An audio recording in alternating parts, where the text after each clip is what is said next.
दोस्तों, इस वीडियो में हम शुरू कर रहे हैं बाल विकास के कुछ सिद्धांत के बारे में मैं आपको बताने वाला हूँ। ठीक है गाइस, तो यहाँ पे आज हम सीखेंगे बाल विकास के सिद्धांत।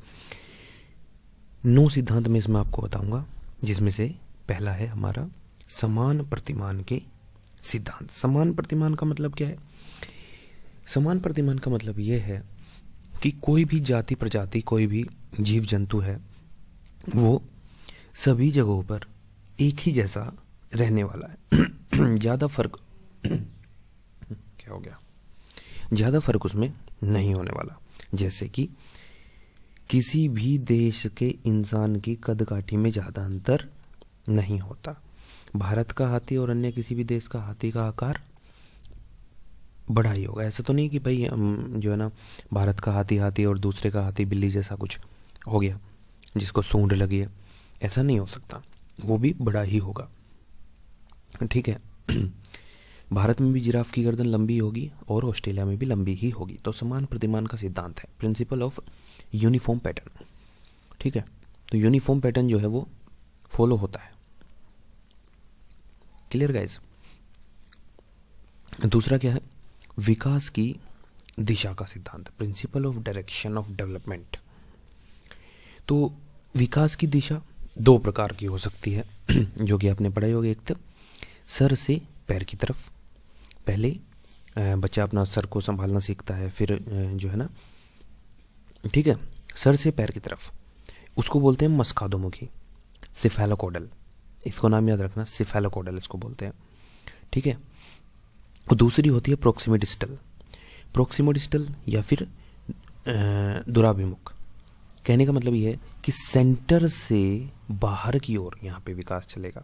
ठीक है, कोई भी बच्चा है, यहाँ से सेंटर से बाहर की ओर विकास जो है वो होगा। और पहले वाले में क्या था? पहले गर्दन, फिर डाउनवर्ड हम जाएंगे, सर से पैर की तरफ जाएंगे। ठीक है, गर्दन को संभालना सीखेगा, फिर हाथों पैरों को चलाना सीखेगा, पैरों में वृद्धि होगी।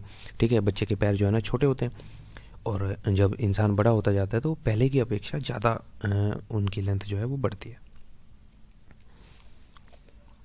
नेक्स्ट है हमारा निरंतरता का सिद्धांत, कंटिन्यूटी, प्रिंसिपल ऑफ कंटिन्यूटी, जो कि विकास के संदर्भ में है कि भाई विकास एक जीवन पर्यंत चलने वाली प्रक्रिया है। वोम टू टोम्ब ये जाता है।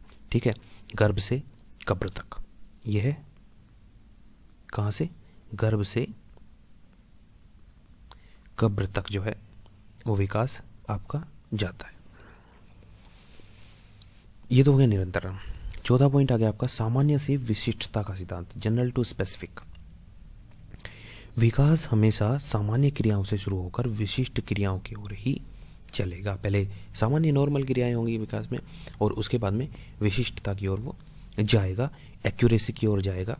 ठीक है, जैसे बच्चा सामान्य क्रियाएं करता है, और फिर विशिष्ट क्रियाओं में हम क्या, वयस्क को हम कह सकते हैं कि भाई जब बच्चा बड़ा हो जाता है, वयस्क हो जाता है, तो विशिष्टता की ओर जा सकता है, एक्यूरेसी की ओर जा सकता है।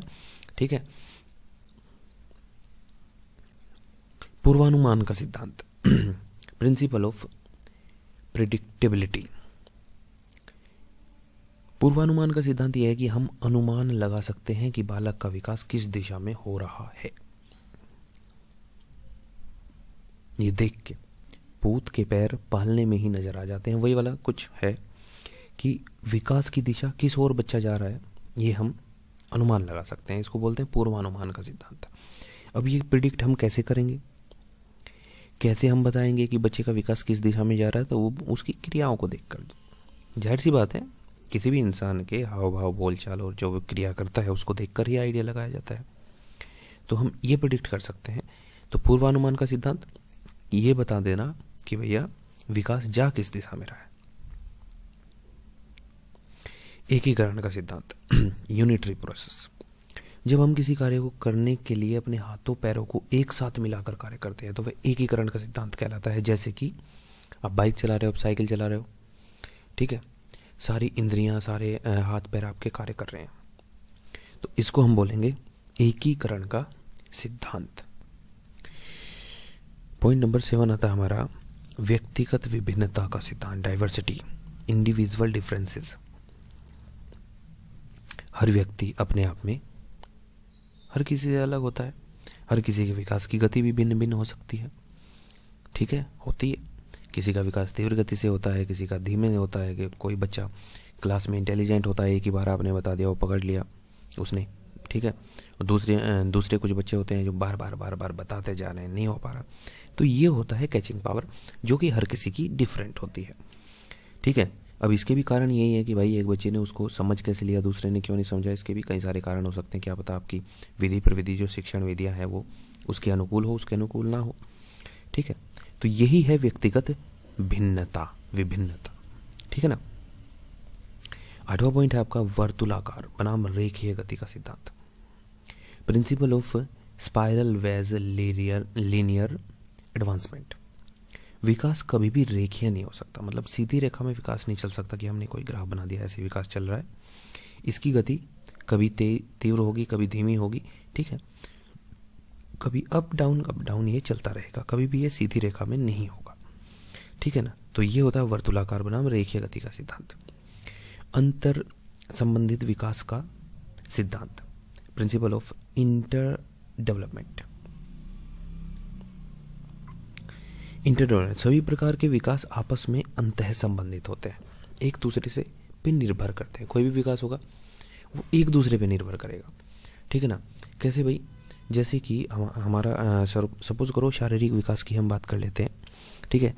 शारीरिक विकास है, जब शरीर बढ़ेगा तो मानसिक विकास भी होगा, आपके बाकी विकास भी होंगे, सामाजिक विकास भी होंगे, आप परस्पर अंतःक्रिया करेंगे, समाज के साथ भी बड़े होंगे।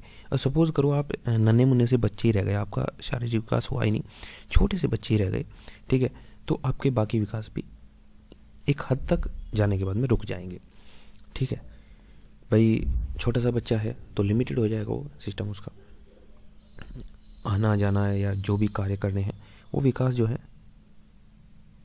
इंटरडिपेंडेंसी इसको कह सकते हैं एक दूसरे पे, कुछ हद तक, 100% तो नहीं, कुछ हद तक, ठीक है दोस्तों। ये छोटे छोटे से मैंने आपको 9 नियम बताए हैं जो पूछ लिए जाते हैं, और सीटेट, यूपी टेट और जो भी इस प्रकार की परीक्षाएं हैं टेट वाली, उनके लिए काफ़ी इम्पोर्टेंट है। तो बाल विकास के सिद्धांत इनको आप याद रखना। मिलते हैं नेक्स्ट वीडियो में। टिल देन पढ़ते रहें, मुस्कुराते रहें, हंसते रहें, खेलते कूदते रहें।